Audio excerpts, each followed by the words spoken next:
So I'm going to explain to you a little bit about the norm reference tests and the scores that they're going to generate.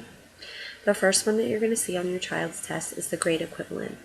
And it's a little bit confusing. It tends to be the most confusing number on the report because it really does give us little information, and it's commonly mistaken.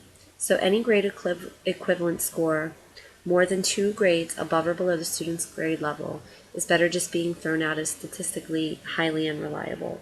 This doesn't necessarily mean that your child is or isn't above their level. So this grade equivalent score describes test performance in terms of a grade level in the months since the beginning of the school year. So for example, third grade students are given questions that are specifically for third grade. So if a third grade student earns a grade equivalent of, say, 6.5 on a test, it does not mean that the student will be successful working on a mid-6th grade level. It just means that the student got the same number of items correct that an average 6th grade student would have.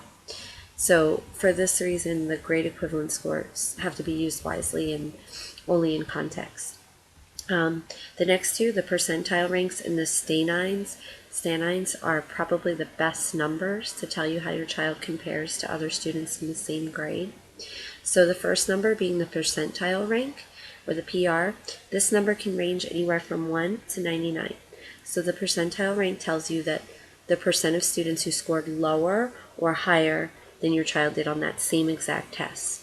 Percentile ranks represent a nationwide grouping of students into ranks from 1 being the lowest to 99 being the highest. So if they were at a 50%, the 50th percentile would be right average. If your child's PR in reading comprehension, say, is 88, this means that he or she scored higher than 88% of regular education students in his or her grade.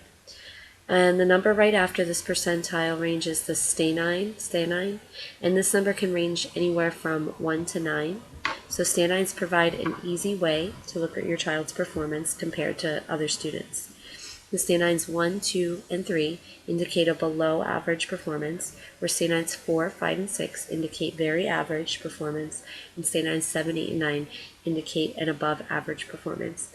So see, these are just some of the things you can look at to get an idea of where your child is on the scoring level.